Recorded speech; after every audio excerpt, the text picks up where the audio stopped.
Vamos lá, eu não tenho uma introdução pra isso, eu vou começar exatamente agora. Aí a gente fala uma frase engraçada a cada, porque isso é uma coisa que eu inventei agora, viu, gente? É um Nossa formato senhora. Super, novo, muito original. muito original.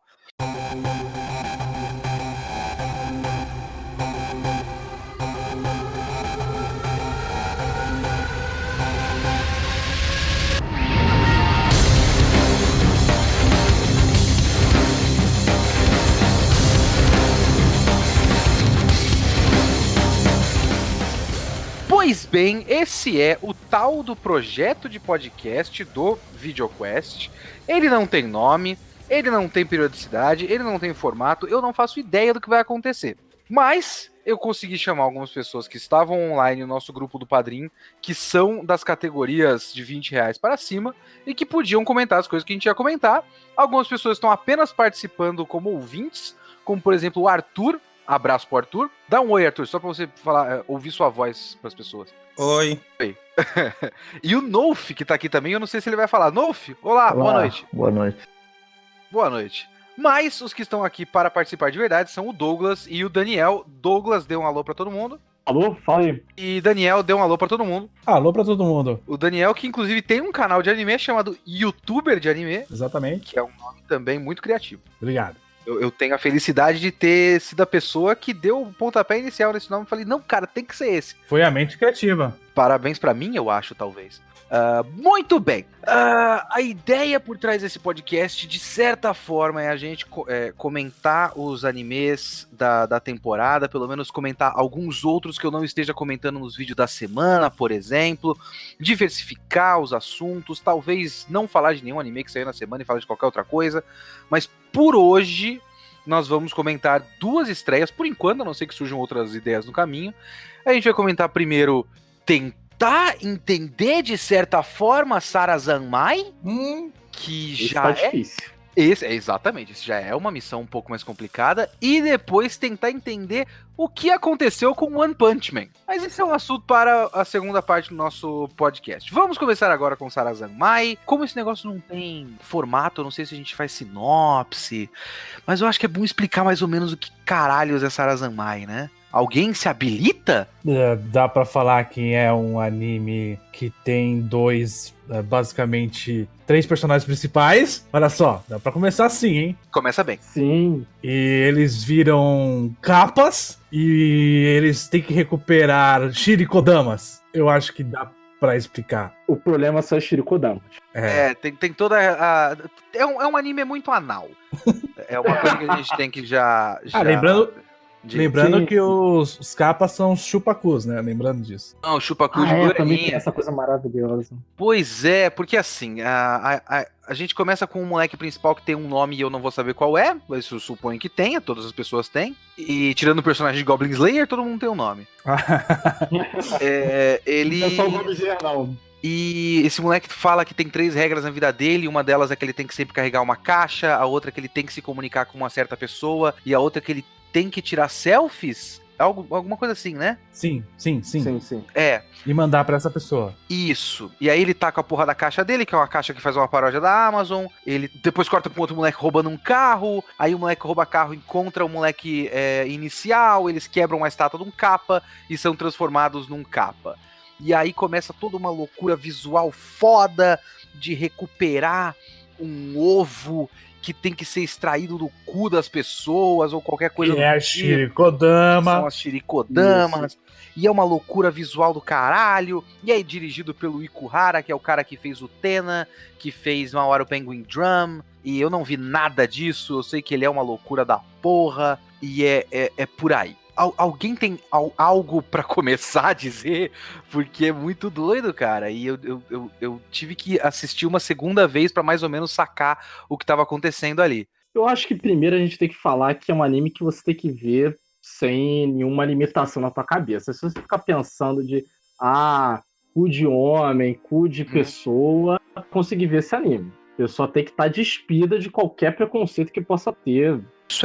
Isso é bem verdade, assim, se você vier com uma cabeça de 15 anos, olha só, entrou no cu do cara, não dá, simplesmente não dá. Você vai completamente desviar de tudo que é mais importante no anime. Ele tem coisas a dizer ali, né? Ele realmente tem coisas a dizer. O que exatamente? E por que ele precisa dar tantas voltas? É outra questão. Mas sim. Por que eles estão tirando a coisa do cu de um? O que importa é o discurso no final, pô. Que eu acho que deixou claro no final, né? Com a grande revelação que tem. Inclusive é interessante que esse é um anime que a gente não pode simplesmente acusar de tirar coisas do cu, né? Ele tira coisas do cu. É uma coisa, esse é o tema do anime. É, o principal, né? Alguma piada com o cu tem que ter. Eu peço perdão, a gente entra de cabeça aberta, mas alguma piada com o cu tem que ter. Sim, é obrigatório. Até porque o próprio anime faz uma piada pela linguagem visual, assim. Porque o Cap, né, que é o capa lá... Príncipe, né? O príncipe capa. Ele mesmo, ele age de uma maneira engraçada, vai. Porque ele fica puto aí, bate o pé, e aí ele vai atrás dos caras, corre atrás dos caras e chupa o cu dos caras pra pegar a Shirikodama. Então tem um aspecto cômico aí, querendo ou não, é pra tirar um pouco de seriedade do negócio, né? Quando eles vão se unir, né? A cabeça, um meio que chupa o cu do outro, uma viagem louca, bem psicodélica. Tem a cena do Cap cagando os caras, entendeu? E ele com uma carinha de ai, que gostoso, sabe? Então, tipo, tem umas cenas cômicas, assim, não é uma coisa pra falar assim, não. Estou falando sério disso aqui. Claro, ele realmente não. Ele não é uma coisa solene que realmente considera que está revolucionando. Isso é uma das coisas que eu gostei numa segunda assistida.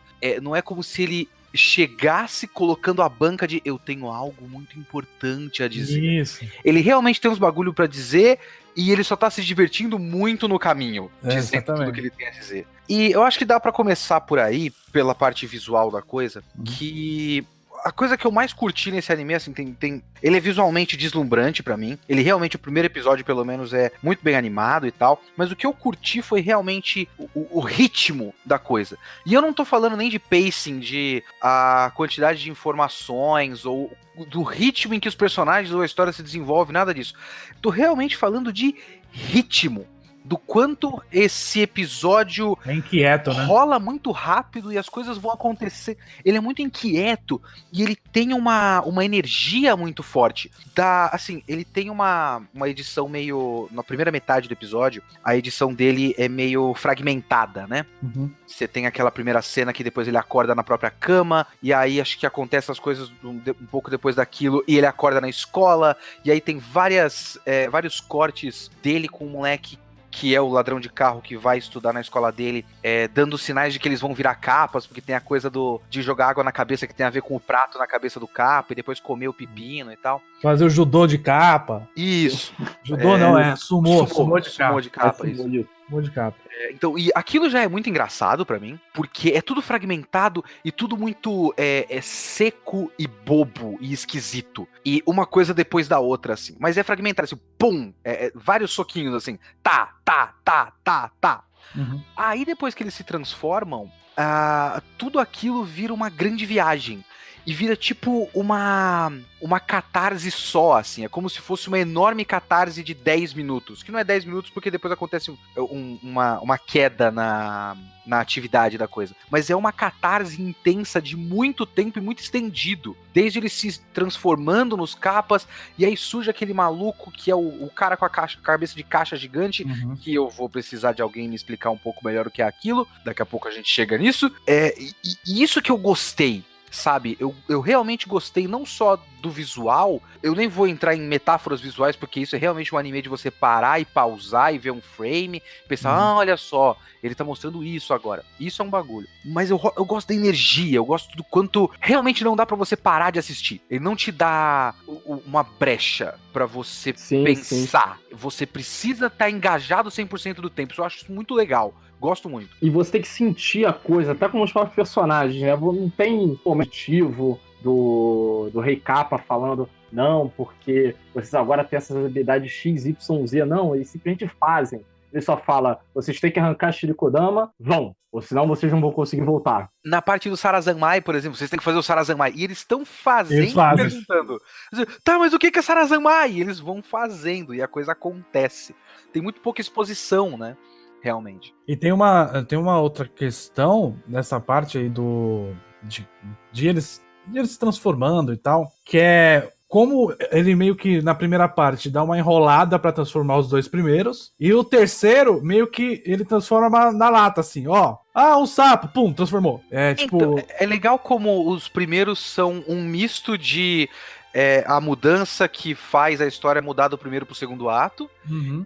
e também uma piada. O segundo é só uma nova piada porque a piada já tinha sido estabelecida e ela só acontece. Exatamente. Né? Acho engraçado essa cena dele do terceiro moleque. Apesar de, e a gente tava comentando isso um pouco no grupo, ou vocês estavam comentando no grupo, realmente o terceiro moleque é um pouquinho deslocado nesse momento da história? É. Sim, sim. Só aparenta ter essa ligação menino principal, né? Nossa, acabei de nome de todo mundo. Então, eu faço a mínima ideia, eu só lembro o Kepi. O príncipe que é capa. Kepi Eu vou pegar os nomes aqui pra ajudar todo mundo. Por favor. A gente só parou de falar enquanto ele procura.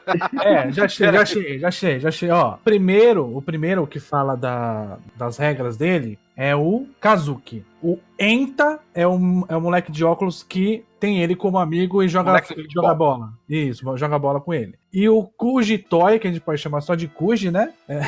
O Toy.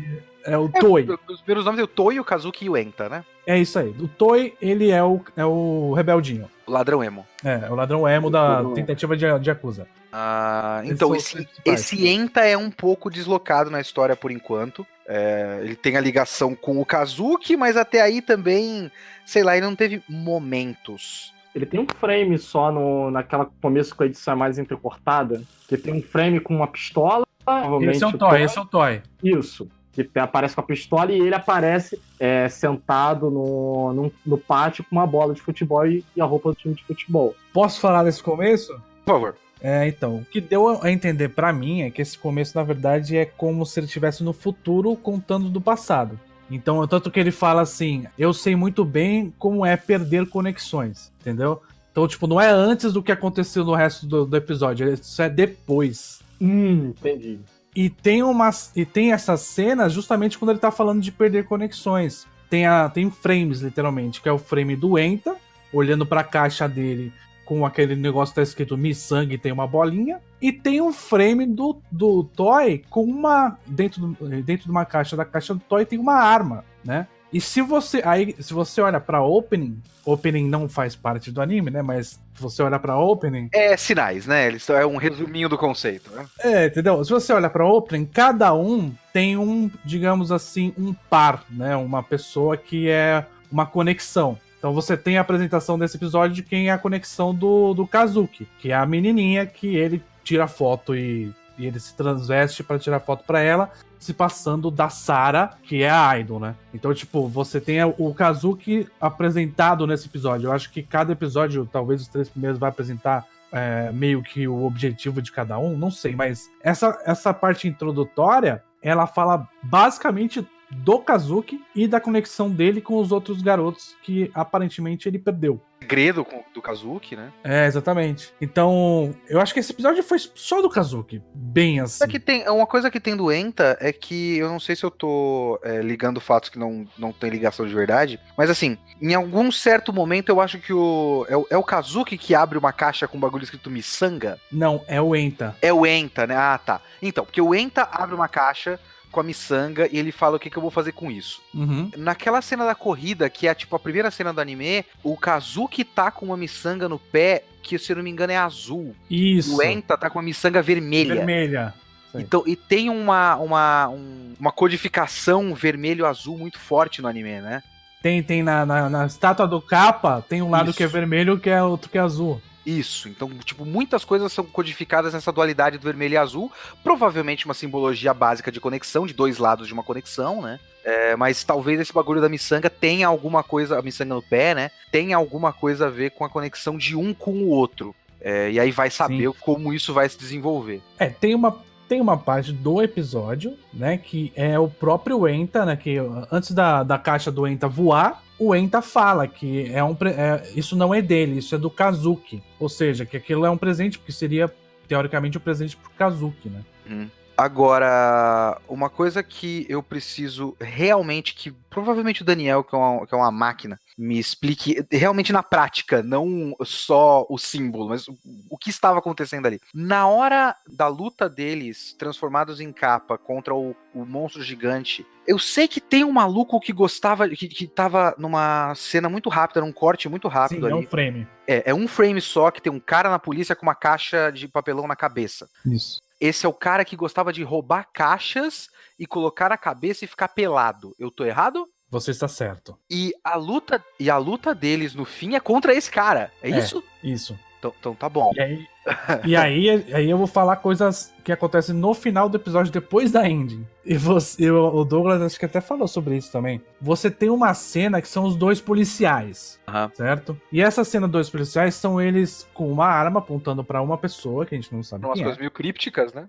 Exatamente. E aparece o símbolo sugar. Tá escrito sugar.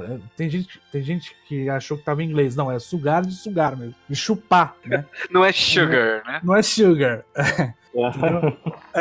E tá escrito sugar. E aí eles atiram no cara, falam extração de desejo, e o cara some. E aí o que a gente tem? Esse cara da caixa, ele provavelmente passou pelo mesmo processo. Esses policiais, eles encontraram esse cara da caixa e fizeram a mesma coisa com ele. Extraíram o desejo dele de alguma coisa que ele some e vira aquele monstrão, entendeu? Então o monstrão de fato existiu e foi causado pelo processo da arma dos policiais. É o que deu a entender no final do episódio. Porque ele tá no reino dos mortos. Ele é meio Exatamente, que um ele fala que ele é um zumbi. E eles, naqueles momentos que eles se transformam em capas, eles também estão numa espécie de limbo entre o mundo dos vivos e mortos, né? Exatamente. Por isso que eles conseguem interagir com o cara, tá certo. E aí tem aquela analogia de que desejo é igual à vida, então por isso que eles estão mortos e vivos ao mesmo tempo, porque fisicamente eles estão vivos, mas nenhum dos três está com as suas shirikodamas,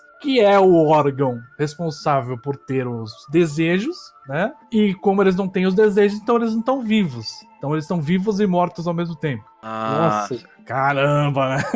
Algum sentido faz, né?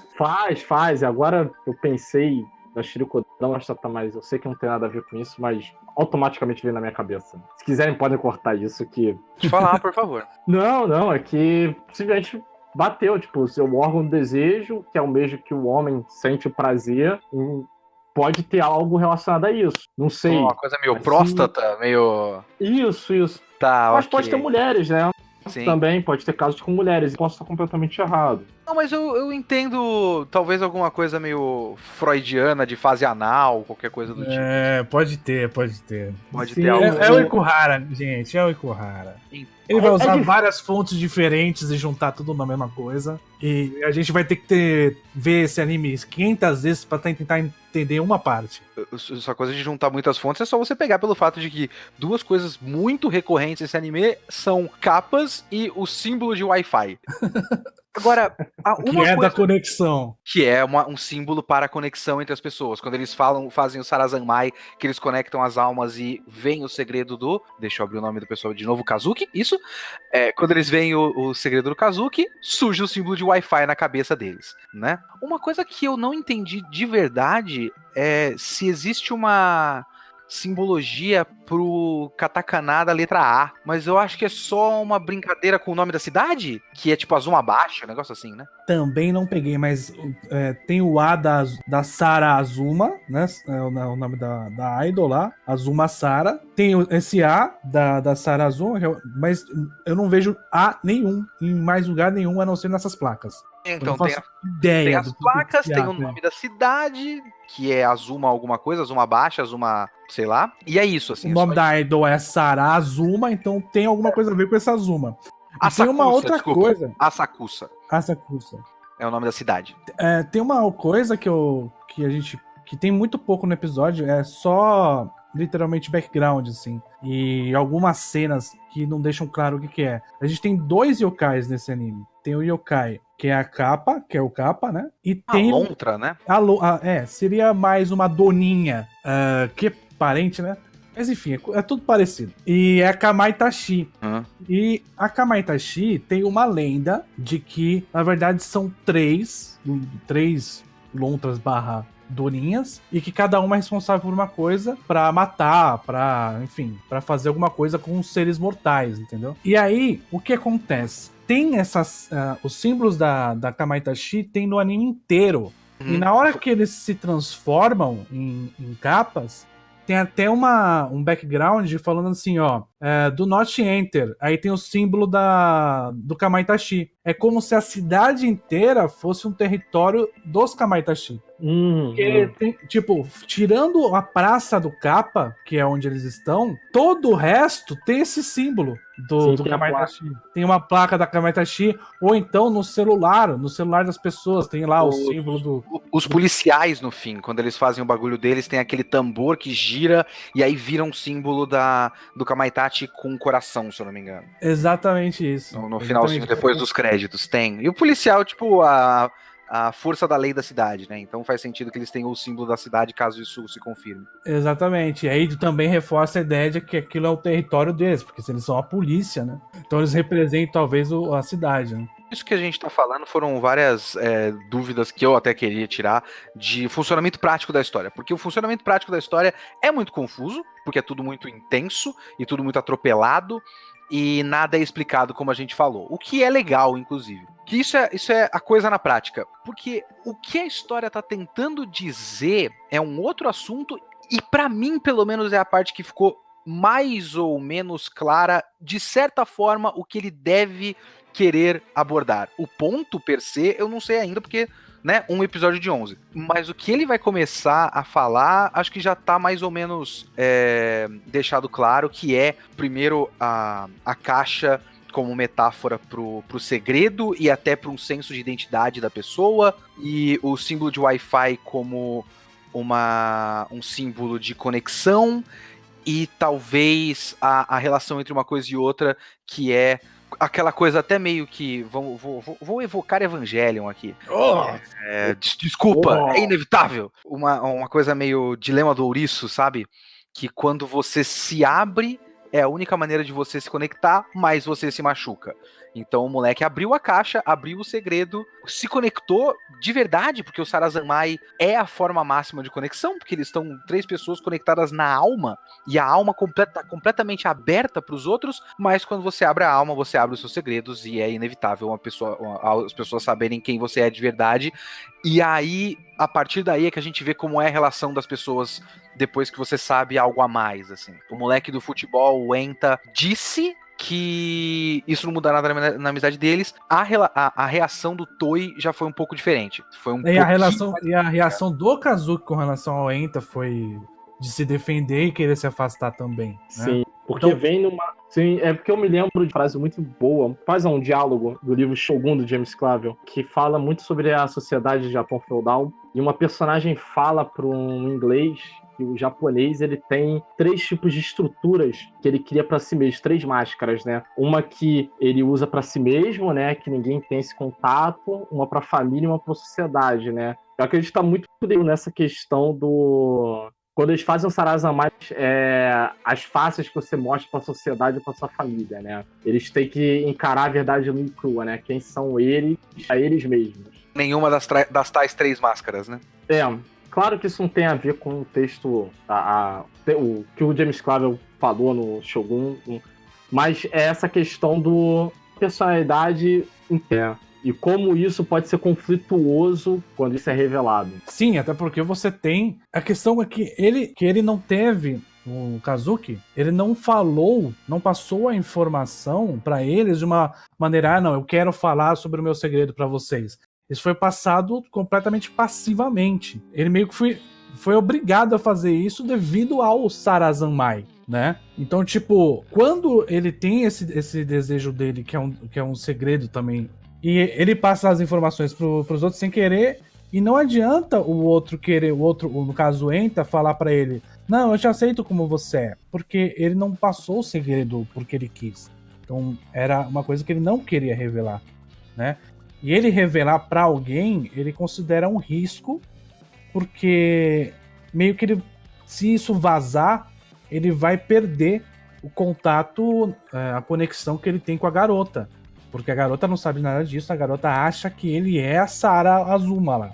Então, na verdade, acho que a questão toda é que o Sarazanmai, ele basicamente faz com que as pessoas se exponham sem querer, então isso não é necessariamente uma coisa boa. Então, por mais que eles tenham lá pego o Ashiri Kodama do cara e meio que parado uma tragédia na cidade, porque o cara tava pegando todas as caixas, né? Por mais que eles tenham feito isso não é um processo fácil, não é um processo simples e também não é um processo ativo, né? Eles têm que fazer o Sarazanmai pra voltar a ser humanos. Não é uma coisa que eles têm opção, entendeu? Sim, de fato. Então o Kappa não é um cara bonzinho, o Kappa é um vilão também, entendeu? Do meu ponto de vista. A gente tem que ver até que ponto dá pra gente classificar como vilão, mas enfim, eu entendo o que você quer dizer, de fato. Aliás, enquanto você falava várias vezes Sarazuma, tem algum trocadilho de Sara Azuma com Sarazanmai, né? Provavelmente. Acontecendo aí. E que é das letras, é fonética, né? É uma aliteraçãozinha que tá acontecendo aí. Ah, tudo bem. Então, e com certeza é proposital, né? Vai saber se a menina idol não é uma personificação do Sarazanmai, sei lá, ou se ela é um capa. Bem, ela aparece com uma capa, né, na abertura, né? Então, a Sarazuma, não dá pra saber se aquele bicho que tá do lado dela é um capa ou se é o outro yokai. A gente não tem como saber, porque diferente do capa, o capa ele tem literalmente uma careca, né? Que é onde fica a água. E aquele bicho que tá com a Sarazuma não tem. Ele tem tipo um cabelinho, assim. E não tem o bico de pato também, né? E não tem o bico de pato também. Então é outro bicho. Então provavelmente ele é Kamaitachi. Pode crer. Mas a Sarazuma, eu acho que ela tem um bagulho na cabeça que até parece um kippah de judeu. Sim. Que parece uma peça de roupa pra simular o prato do capa. Porque eu pensei nisso quando eu vi o moleque. Aliás, tem uma coisa muito inteligente. Me corrija se eu não estiver maluco aqui. Da primeira vez que aparece uma pessoa tirando. Uma mina tirando selfie e a selfie aparece o maluco roubando carro no fundo. Ela tá exatamente igual a Idol. E eu acho que tá dublado pela dubladora da Idol. Quando vai mostrar o segredo, mostra uma outra maquiagem, um cabelo ligeiramente diferente. E o dublador do moleque do... Isso. Então realmente tem uma jogada de a gente achar... Primeiro a gente vê pelo ponto de vista do Kazuki se imaginando e sentindo que ele é a Sarazuma. E depois do ponto de vista do Toei vendo o moleque com peruca e com short por baixo da saia, né? É isso então aí. acho que tem uma jogada visual muito interessante. Mas eu pensei nesse negócio do prato porque o Kazuki vestido de Sara tem um bagulho na cabeça que parece um prato de capa. Acho que todos eles, eu acho que cada um tá com uma cor diferente. Ou é o cachecol que muda? Cachecol muda. Tem a diferença de cor do cachecol. Inclusive, deixa eu só ver um bagulho aqui se eu não tô... não tô. É que eu tô com um pôster aqui na minha frente, mas não tem a miçanga no pé dos caras no pôster. Mas é que o moleque emo, o moleque ladrão de carro, ele tem cabelo, tem cachecol azul e o principal Kazuki tem cachecol vermelho. Só que o moleque do futebol tem o cachecol laranja, porque ele é meio codificado como laranja, né? Ele tem o cabelo meio castanho e tal.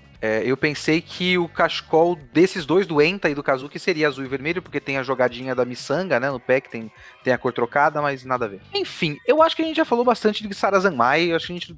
se alguém tem mais alguma coisa pra acrescentar, porque a gente falou bastante coisa e foi tudo muito confuso, porque o anime é muito confuso. Basicamente isso. Acho que só pra concluir mesmo, é um bom anime, né? Pra ficar fazendo teoria, né? Arthur?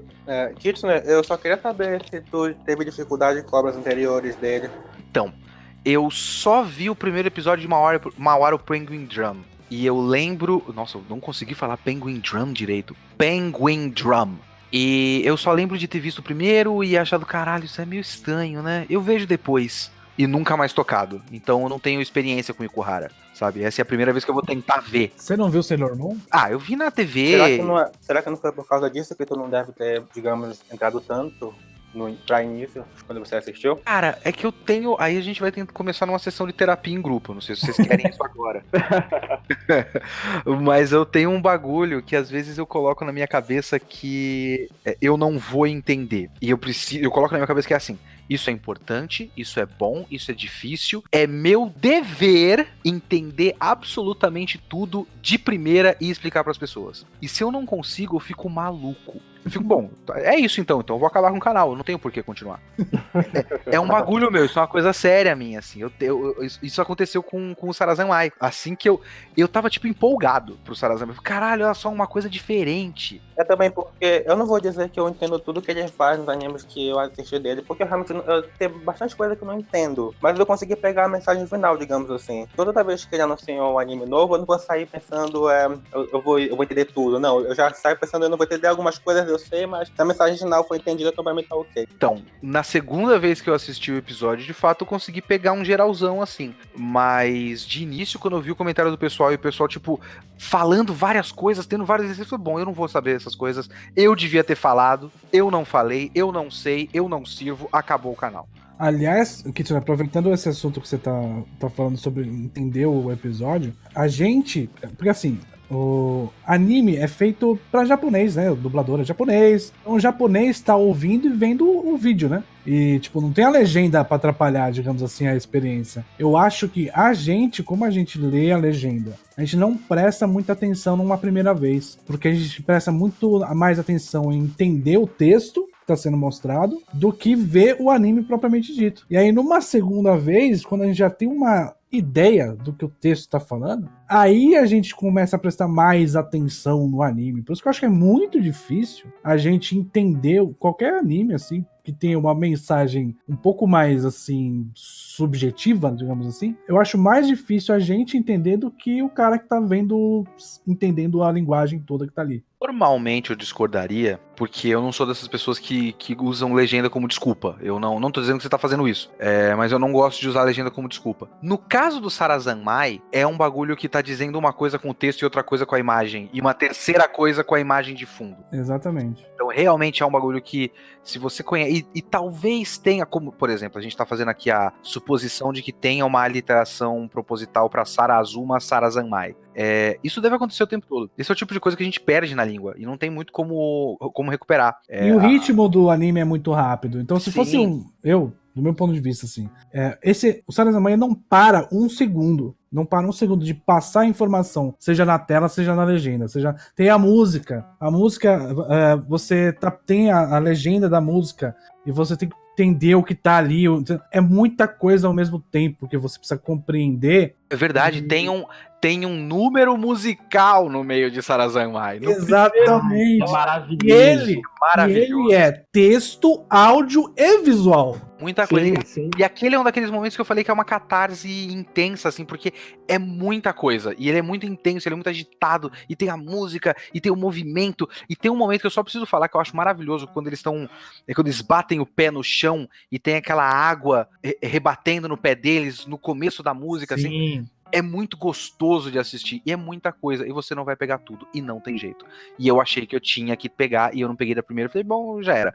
Esquece VideoQuest, essa porra desse canal de merda, Porra, tá maluco. lixo de projeto do caralho, seu bosta. Eu comecei isso, aí eu falo essas coisas. Em outros animes tu pegou muito mais coisa, por exemplo, no meu caso. Pô, no Grid metade do que você viu. E nem um quarto que o Daniel viu também, que no grupo ele tava on fire. Gridman, né? Olha que dos três aqui eu sou o único que tem uma tatuagem do Gridman, né? Mas Pai, você fez uma tatuagem do Gridman? eu não te mostrei não, cara. Eu não vou lembrar agora também, não tenho memória de porra nenhuma. Mas eu não vou lembrar agora, não. Não, depois eu mando. Manda a imagem depois, please. Não, pode deixar. Essa que o Daniel comentou é muito importante, pô. E vocês falam de um outro que é a trilha sonora. Que é uma coisa que a gente perde e, pô, isso intensifica muito a experiência. Né? Outro exemplo é o próprio Your Name, né? Eu sei que você não gosta muito, Kitsune. Eu não sei como que é o Daniel. Mas eu acho que é um filme merda! que a gente... eu acho que a gente perde muito por não estar entendendo o que a trilha sonora tá passando pra gente. Pelo menos eu acho que o Sarazanmai é um limite, um limite, assim, esse primeiro episódio, pelo menos, de várias informações em tipos diferentes de mídia, digamos assim, porque é audiovisual, né? Então, são tipos diferentes de informações sendo passadas ao mesmo tempo que você tem que entender ao mesmo tempo. Sim, eu acho que é você usar ao máximo o que a mídia audiovisual consegue te dar. É usar todo o sensorial ali, pô. E pra gente é mais ainda porque a gente, além de tudo, tem a legenda. Né? Sim. Porque a gente tem que interpretar o que tá vendo na legenda e tem que interpretar o que tá vendo no anime e interpretar o que tá ouvindo. Então é muita coisa, cara. Eu acho que Sarazamai é um anime difícil. Eu acho que ele vai ter uma repercussão talvez negativa por ser difícil e ser uma loucura visual, audiovisual, entendeu? E falar de cu é uma coisa muito importante mesmo. Não, É importante que a gente seja completamente... A gente abra os nossos cus. Não é isso que a gente tá falando? Eu não sei. É isso. Porque o nosso desejo tá no nosso cu, então a gente precisa abrir o nosso cu pra poder interpretar Sarazamai. Trair o âmago do nosso desejo do nosso cu. Enfim, Sarazamai, muito legal. Assistam. É isso aí. One Punch Man. Bora. Vamos lá. One Punch Man. One Punch! Eu acho que eu vou dividir isso em 2 etapas aqui pra gente organizar. Beleza. Primeiro, a gente vai falar do que está acontecendo nesse ponto da história, porque essa segunda temporada é a introdução mais detalhada, digamos assim, mais aprofundada do King e o começo lá dos negócios que vão acontecer da associação dos monstros.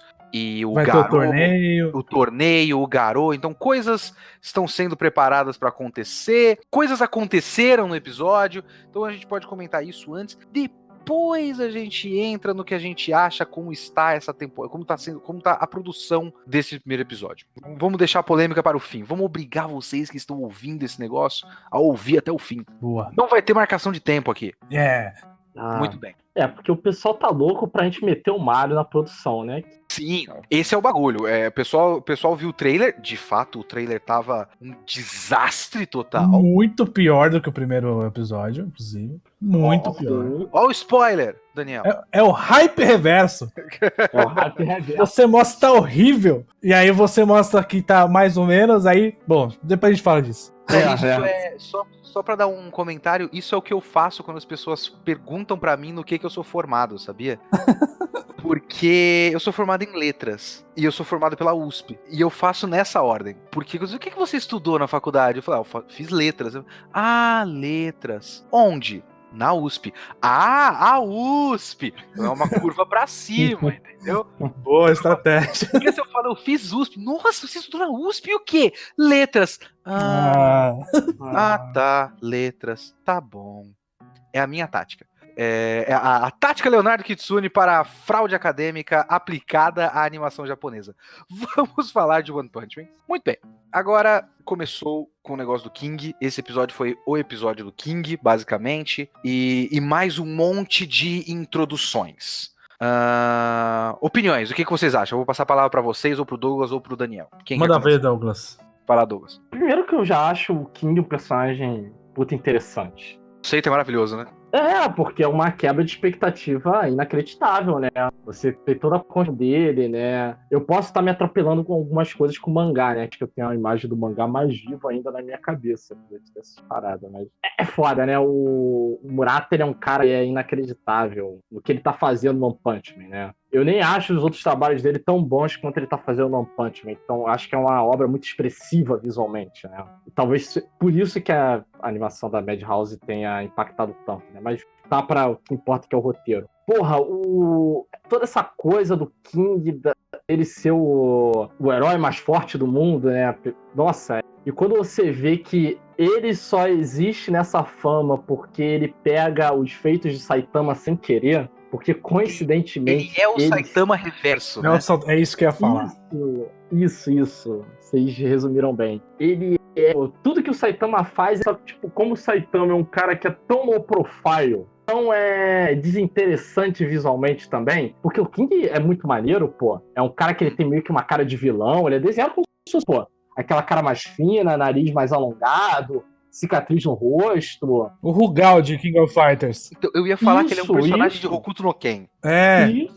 Isso resume bem. O outro resumo bom dele. Porque é uma comédia tão boa em cima de você quebrar a expectativa do boné, principalmente porque o One Punch Man é sempre, né, você cria uma vibe e você quebra ela, né, ou com o Saitama dando um soco e matando o inimigo super poderoso, ou com o esquecido herói prisioneiro, Uma loucura do caralho. Puri Prisoner. Isso. Maravilhoso quando ele vai fazer o Henshin de garota mágica e ele fica pelado. O One, ele tá sempre limite, né, de você dar desconstrução. Então, tipo, o King, ele faz um barulho e aí as pessoas falam, nossa, é o motor King, ele vai atacar. E não, ele só tá com medo e ansioso porque ele é um otaku. Cara, isso é simplesmente maravilhoso. E você ter essa quebra, né, encontrando ele, o Saitama, e um meio que encontrando, né, pô, você é o cara que eu recebo, né, todos os louros. Eu não consigo resumir, eu acho que eu tô dando até um faniquito de fanboy. Pode continuar aí. Levemente. Que eu acho muito da hora, não sei se o Daniel quer falar agora, mas é que você me inspirou, Douglas. Manda bala, Léo, Kitsune. Eu tô inspirado aqui. Tem coisas assim, eu tenho meus problemas com One Punch Man a essa altura. Eu já tive uma fase de achar maravilhoso. Aí eu acho que depois que eu comecei a acompanhar semanalmente, ele perdeu um pouco o bagulho pra mim. Mas eu acho que ele tem dois pontos muito fortes, que é as piadas de anticlímax e as piadas que eu não sei se dá pra dizer que são piadas recorrentes ou se são piadas de tiro longo, né? São coisas. A piada é uma coisa que é um fato da história. E eu sempre achei muito legal uma dessas piadas da história, que são essas piadas de tiro longo, o fato do Saitama simplesmente talvez tenha salvado o mundo mais vezes do que qualquer outro herói nesse mundo, né? E sempre acontece alguma coisa pra ele não levar os créditos, e eu acho que é sempre de uma maneira bastante criativa e engraçada. Não é uma coisa que fica repetitiva pra mim. Nunca me pareceu repetitivo. Quando eu vi o King, eu achei muito interessante porque o King foi meio que a evolução dessa piada. Então, se o Saitama é o maior herói de todos e ele nunca leva o crédito de nada, alguém tem que levar esse crédito.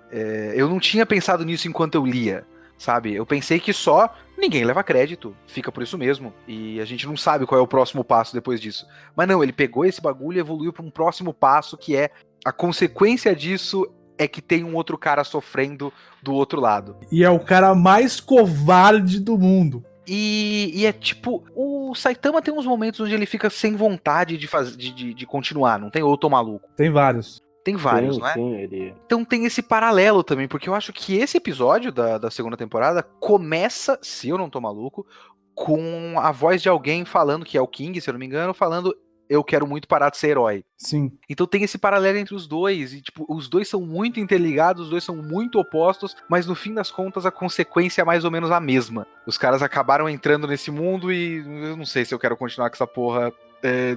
Um acha que não tem graça, o outro acha que só causa problema, mas os dois querem parar. Um tem medo, né? Um tem medo, propriamente dito, porque ele tá se colocando cada vez mais em situações complicadas, né? Que é o caso do King. E o outro perdeu graça porque ele não tem mais desafio. E, bom, vou continuar então. O que eu mais gosto de como o One trabalha de uma maneira geral é como ele constrói as coisas, né? O King já tinha sido apresentado como o herói mais forte, provável herói mais forte da associação de heróis. E isso foi sendo reforçado o tempo inteiro. E a gente via a cara dele, ele tinha cara de mal, então ninguém nunca duvidou disso. Aí chega no arco dele e ele já quebra de primeira. Porque ele não faz uma revelação assim suave de que o King pode ser um covarde. Não, ele é um covarde e é apresentado na tua cara. Então ele já começa numa situação onde você lê o pensamento do King e ele se colocando numa situação de que eu tô cagando de medo. Tipo, não tem um preparo pra isso. Talvez o King seja uma pessoa covarde. Ninguém sequer duvida. Então, não é uma quebra suave de expectativa, é uma quebra total de expectativa, porque ninguém... Eu, pelo menos, quando eu li a webcomic, eu nem pensava nisso aí. Aí, quando o King apareceu como esse covarde total, esse cara medroso, que acabou, digamos assim, pelas circunstâncias, adquirindo uma fama, né? E nesse mundo meritocrático de heróis, ele acabou indo pro topo porque as pessoas reconhecem ele como um cara incrível. E ele não ser absolutamente nada disso, pra mim é uma ideia genial, assim, uma construção de personagem absurdamente bem feita.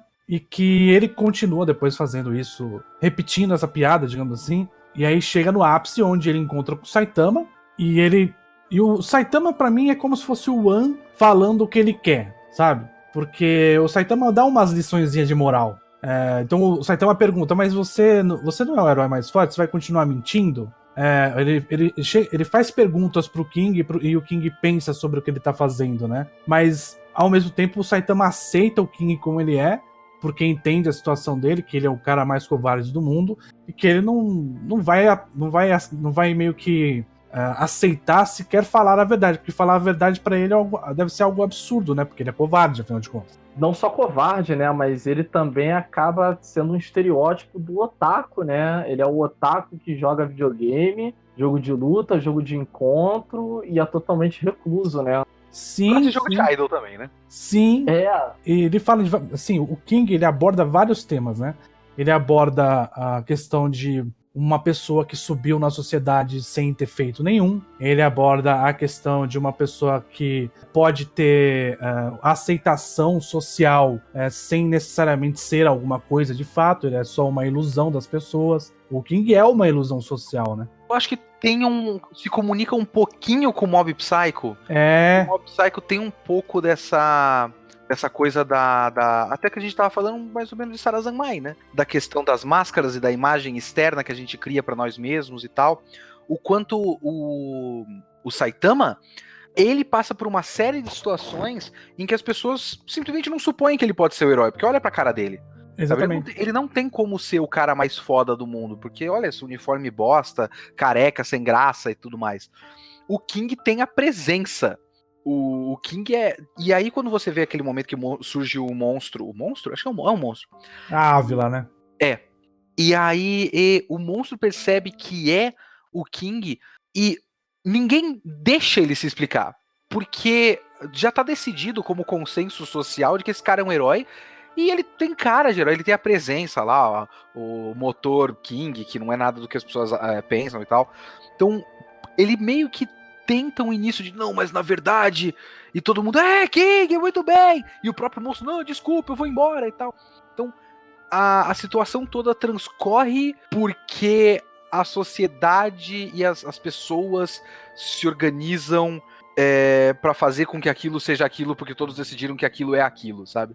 Exatamente isso. Tem um pouquinho disso e tem um pouquinho a ver com o Mob, e até porque eu realmente acho que de maneiras diferentes o One trabalha consequências do poder nas duas coisas, né, tanto no Mob quanto no One Punch Man. Então acho que ele tem temas recorrentes, tem ideias que ele quer trabalhar, e eu acho que ele acaba trabalhando de formas mais ou menos compromissadas em um e em outro, assim. E sim, principalmente papel social, né? Função social, que é numa sociedade também que é muito, tudo é muito seccionado, né? Tá tudo dentro de um padrão, né? Você vai ter o aluno inteligente, você vai ter o aluno que vai pleitear uma bolsa de esportes, você vai ter o cara que é o parasocial, tá ali mais ou menos organizado, né? E as coisas não saem muito disso.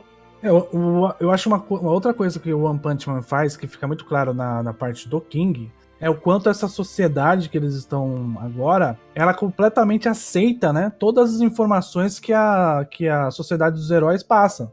O ranking, ele é praticamente indiscutível. As pessoas, elas aceitam... se a sociedade falou que o King fez determinada coisa, então ele é verdade, porque ele é o quinto no ranking, sei lá que ranking que ele tá. Então você tá no quinto no ranking, então ele deve ser o quinto do ranking mesmo, entendeu? A sociedade acredita nas informações que estão sendo passadas para ela sem questionar em nenhum momento. Uma figura de autoridade falou que então né? Acabou. Não precisa de muita coisa, entendeu? No próprio Rei das Profundezas. Exatamente, aí que eu queria lembrar. O Rei das Profundezas, o Saitama, quando ele dá um soco e destrói, ninguém acredita, porque é algo tão inconcebível que todo mundo tava tentando se matar, tava todo mundo se matando ali pra conseguir, que ele dá um soco e ele tem que dar a desculpa de que, eu aproveitei que todo mundo já tinha dado uma porrada, que eu dei só um soquinho e já resolvi a situação. Então, todo mundo acredita, é impossível acreditar que um herói de classe C vá matar o monstro que um herói de classe A matou, né? Então isso também é recorrente o tempo inteiro em One Punch Man.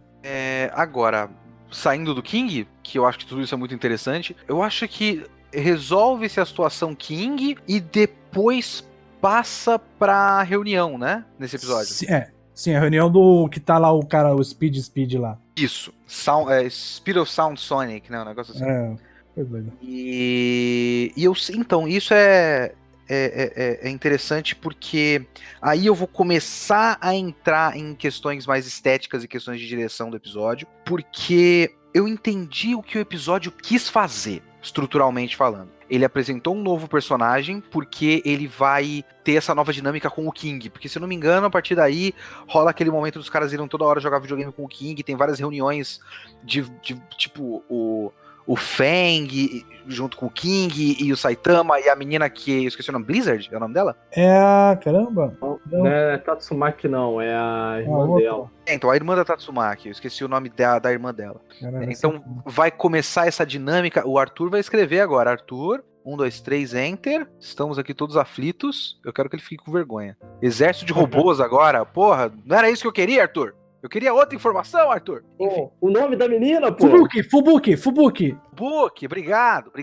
Então, vai ter essa dinâmica. Então, o episódio foi a introdução do conceito do King, que é genial, e o teaser de várias coisas. O teaser da Fubuki, o teaser do Sonic, o teaser do Garou, o teaser da profecia, que é se eu não me engano, pelo menos eu acredito que seja, a associação de monstros, é uma grande catástrofe que vai acontecer, o cara é 4. Só faltou um teaserzinho do cara do torneio lá, que eu esqueci o nome dele. Suiryu, isso. Só faltou um teaserzinho do Suiryu.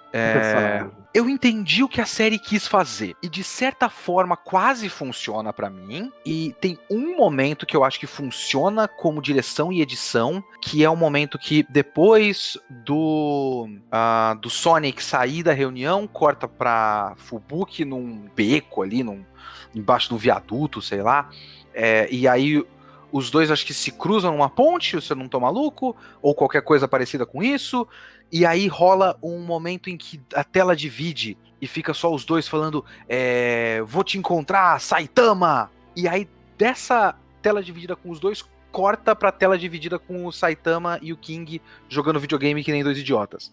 Eu gosto desse corte, eu realmente gosto, eu acho engraçado. Mais uma vez, a quebra de expectativa. Essa é a piada, piadas funcionam como quebra de expectativa, quebrou a expectativa, né? Construiu uma grandiosidade é muito importante que eu encontre Saitama, e o Saitama tá jogando videogame, porque ele é um merda. Mas eu sinto que, assim como tudo nesse episódio, a direção e a edição são sem graça. Então, eu não sinto que e eu não consigo explicar isso direito, mas eu não sinto que ele deu uma sensação de fechamento para a primeira parte do King, e depois uma sensação de expectativa e de passagem para uma nova fase nesse trechinho final de vários teaserzinhos. Porque enquanto aquilo estava acontecendo, realmente parecia um corte normal, estranho e fora de contexto. Até começar a acontecer mais coisas, tá, então eles estão preparando o resto da temporada, ok. Eu acho que a direção não marcou bem a intenção do episódio. Eu acho que a direção, ela marcou o final do episódio, não o início de outras coisas. Acabou o episódio, viu? Não vamos falar mais do King agora a gente tá falando desses dois personagens, agora a gente não tá mais falando desses dois personagens, agora a gente tá falando do King de novo, agora acabou o episódio. Faltou peso na direção, para uma passagem de bastão para uma próxima parte da história. Eu senti que as coisas simplesmente continuaram acontecendo e agora a gente tá mostrando outra coisa e o episódio acabou. Isso. Fora que eu acho que recurso de fazer teaser de personagem é um recurso safado pra caraca. Ou que você não tem conteúdo, ou que você tem pouco dinheiro, né? Porque as cenas foram todas estáticas, né? De apresentação dele, tirando talvez um pequeno primeiro momento ali do Sonic, né? Que ele tá falando, jogando os papel pra cima, mas tirando isso, estático total. Posudão, tudo posudo. Não, tem a cena da Fubuki, é literalmente a câmera subindo pelo corpo dela e ela abrindo a porta, e acabou. Sim, pra mostrar que a mulher é gostosa. Isso acontece também, né? Fazer o quê? Eu acho que é aí que a gente pode entrar realmente no estado da produção de One Punch Man. E eu vou dizer o seguinte, que a gente falou mais cedo da tática Leonardo Camargo de fraude acadêmica, de fato funcionou pra One Punch Man, porque... Eu fui achando que ia ser um lixo absurdo E no fim a decepção foi uma decepção diferente. Não foi uma decepção... transformaram One Punch Man em Osama Game. Foi uma decepção, transformaram One Punch Man em adaptação sem graça de mangá shonen. Transformaram One Punch Man em Black Clover. Boa comparação. Sim. Porque assim, eu acho que tem algumas cenas que tem alguma ideia um pouco mais criativa de direção e algumas cenas com uma animação um pouco mais fluida. Eu não sei se vocês acharam a mesma coisa, mas eu até gostei de certos trechos muito curtos do Genos lutando, uns saltos que ele dá, que realmente tem uma sensação de movimento e velocidade muito boas, pra mim. Eu acho as transições horríveis, as transições péssimas. Tem uma transição absurdamente horrível, que é ele dando um salto para trás, rolando e caindo no chão, que não faz o menor sentido. Então as transições são péssimas. A gente tem algumas cenas que são literalmente sequenciais, né? Então a gente tem o começo, meio e fim dela, por exemplo, da água lá, os socões que ele tá dando lá, meio tipo Jojo, assim, sabe? Essas cenas, que elas meio que são uma coisa só, elas são relativamente bem feitas. Eu não sei nem se eu consigo dizer isso, mas as transições entre uma cena e outra, parece que tem 6 negros trabalhando que nunca se falaram na vida e estão fazendo o negócio e falaram assim, ó, tá aqui, ó, entendeu? Então tá cada um tá fazendo uma coisa. É aquele joguinho online que era pra você fazer um cara correr e cada botão era um membro do corpo dele e você não conseguia fazer o cara dar um passo. Lembra dessa Exatamente isso. Esqueci o nome. Exatamente isso. Então a produção ela tá muito assim. Tem várias cenas assim. E a sensação que me deu não é que ele tá horroroso, é que falta refinamento, falta capricho, falta talentos, digamos assim. Falta conexão entre uma cena e outra. É praticamente Ctrl-C, Ctrl-V do mangá mal desenhado. Então, você vê que o roteiro segura completamente o anime. Então, se você prestar atenção só no roteiro, você vai se divertir tranquilamente, porque temos que lembrar que o One fez isso ter sucesso com bonecos de palito. Ele desenhava bonecos de palito e fez um roteiro que fez sucesso. Pra isso, o mangá do Murata é um storyboard, né? Exatamente. Então não precisa de muita coisa, né? O diretor chega com o mangá e fala assim, ó, façam isso, né? Só que parece que ele chegou pros caras, que cada um mora num país diferente, e ele falou, ó, data aí. E não falou mais nada. Então não tem conexão entre uma cena e outra, você não tem... Por exemplo... Termina o King, aí vai pro cara lá, pro Speed Sonic, blá blá blá. Você não tem uma situação onde você parou de pensar no King já e agora está preparado pra ver outra coisa. É exatamente isso que eu digo, que isso é um problema de direção. Isso é realmente um problema de direção e edição. Eu acho que na questão estética e qualidade de animação, por exemplo, o João aqui, que está apenas nos ouvindo e falando no chat no Discord, disse que eu achei a animação bem meh. Tipo, não tá horrível, mas pro padrão One Punch Man é horrível. E essa que é a questão. O negócio do One Punch Man, o problema desse anime é ele ser a segunda temporada de One Punch Man. Uhum. Porque se ele fosse um anime... Se ele tivesse começado assim... É que hoje a gente pensa em One Punch Man. Eu tenho algum vídeo preparado com uma meia pauta sobre isso, inclusive. A gente se acostumou a pensar em One Punch Man... Assim, sei lá, 70% do que a gente pensa em One Punch Man é o quanto o mangá do Murata é impressionante e o quanto o anime é impressionante. Uhum. E a gente... Uma questão visual mesmo. É uma questão... A gente associa o One Punch Man a uma coisa muito visual. E realmente não tá horroroso. Ele é um anime de temporada qualquer. É que a gente não quer que o One Punch Man seja um anime de temporada qualquer. Porque ele não era antes. Seja mob. Isso. A gente quer que o One Punch Man seja um evento. E aí, quando a gente tinha a volta de One Punch Man e tinha que ser um evento, ele é qualquer coisa, sabe? E realmente falta, tipo... Ele tem uma série de escolhas estéticas ruins. Ele usa muito gradiente, sabe? Muito degradê. Uns efeitos de Photoshop horrorosos no braço do Genos e tal. O CG do Genos... Ai, meu pai do céu. E a armadura do Robozão que luta contra... Que desafia o King e tal. Nossa... salta aos olhos de tão... É uma escolha ruim, sabe? Não encaixa com o resto da estética. É lavado, assim, as cores são lavadas. Você percebe que tem um trabalho ruim de key animation. Quando você percebe Não é aqueles frames de transição ruins que alguém pausou e achou engraçado. Kitsune, eles erraram o char design do Saitama. É isso que eu ia falar. Quando eu vi os prints daquela cabeçona do Saitama, que tem aquela cabeçona de ET bizarra, né? Horrível. Eu achei que ele ficasse parado muito tempo naquilo, para as pessoas verem. E não é exatamente muito tempo, porque é ele virando a cabeça. Uhum. Só que aquele frame é um keyframe. Aqui ele fica muito claro, não é um frame de transição. A gente passa um momento com os nossos olhos registrando aquilo, sabe? Os nossos olhos registram aquela porra. E eles erraram a proporção. E você vê que não é toda a produção que tá ruim. Porque logo depois eles fazem aquele frame, aquele modelo Saitama de comédia, sabe?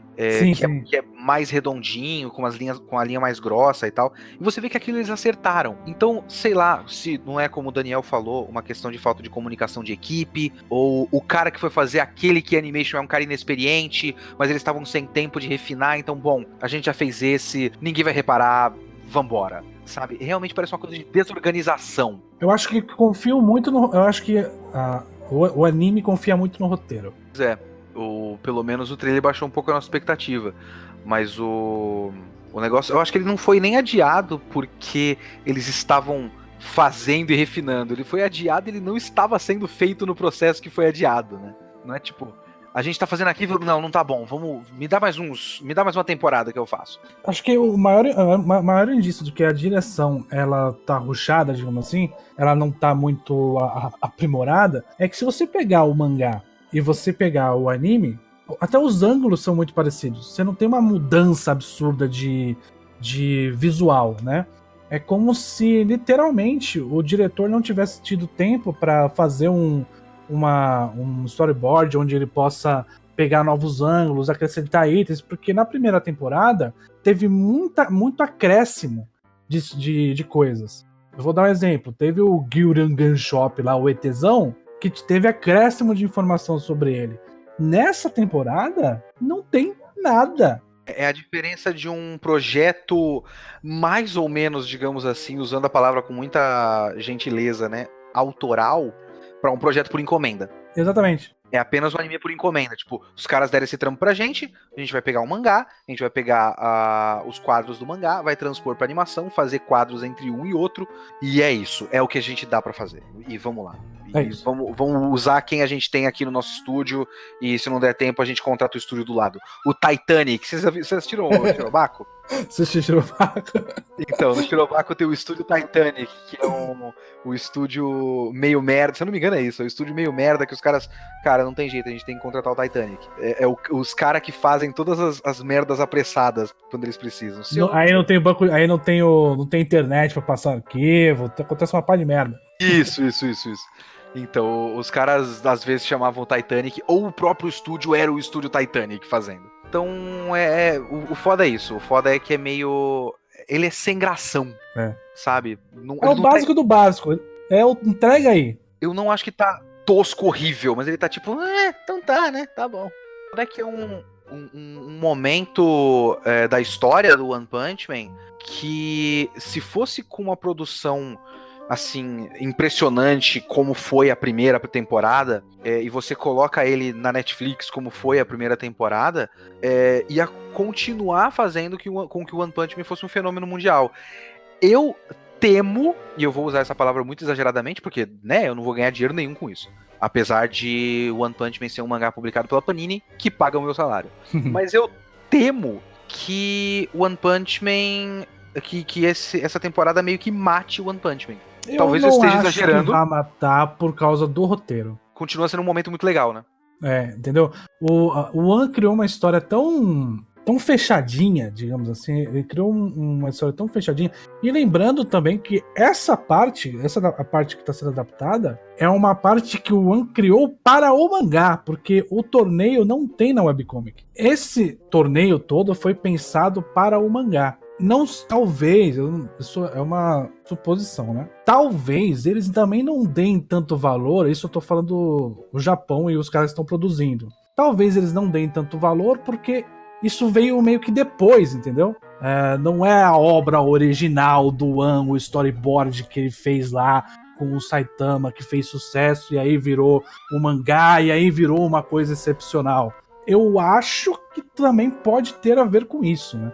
De não ser necessariamente uma coisa que faz parte da lore principal, que seria webcomic, alguma coisa assim. Talvez eles façam só o torneio nessa segunda temporada e façam um negócio da Associação dos Monstros numa terceira com uma produção melhor, né? Vai saber. Porque o torneio em si, ele não tem muita coisa, né? Que precisa ser animada, assim. O torneio já me dava uma sensação de enrolação. Na leitura do mangá, já me dá uma sensação Eu de também enrolação. tenho essa percepção. Porque o que importa é a centopeia cian no final, entendeu? Do torneio. Então, exatamente. Então tem toda aquela introdução do Garou, e aí importa é a centopeia cian, que eu imagino que vai ser o final dessa temporada. Mas o torneio em si, ele é encheção de linguiça. Mas vai ser uma temporada qualquer coisa de One Punch Man, de fato. Bom, senhores, eu acho que podemos ficar por aqui. A gente já comentou bastante de One Punch Man, comentou bastante de Sarazanmai. Esse foi um bom teste. Eu agradeço a presença de todos, inclusive os que não falaram. Muito obrigado a todos que nos ouviram. O Arthur, o Nolf, o João e os que estão nos ouvindo agora, seja lá qual for a plataforma que eu vá colocar isso, deve ficar no YouTube, sei lá. E muito obrigado, Douglas e Daniel, que se Spotify, ô João, só pode colocar no Spotify depois que tiver 5 episódios. Então não dá pra colocar agora. Então não vai ter no Spotify, mas vai ter no YouTube, no mínimo. Muito obrigado ao Douglas e ao Daniel, que se prontificaram a participar aqui do nosso podcast, nosso testezinho, para eu ver se o sistema funciona, para eu ver se o Discord ajuda. E é isso. Obrigado, senhores. Obrigado também. Obrigado de goel, né? Assistam o canal do Daniel, o canal YouTuber de Anime, que é o nome do canal. Obrigado pelo jabai. E que é o canal que, com certeza, em questão de 3 ou 4 meses, já vai passar o VideoQuest, porque tá fazendo tudo certo. Ou não. Postando vídeo do episódio do anime 2 horas depois do episódio ser liberado. Mas eu tô falando mal de Sekai, não vai dar certo. Cara, eu tô falando pra você, em breve, em muito pouco tempo, canal YouTuber de anime 100 mil inscritos. Okay, então. Não tenho a menor dúvida. Enquanto o VideoQuest vai estar naqueles, tá chegando no 70, yeah! Muito obrigado a todos, falou, adeus. Eu não sei como desliga, eu acho que eu tenho que fazer um Craig. Eu não sei usar tecnologia, gente. Stop, será? Sair geral, eu acho. Quer ver? Agora.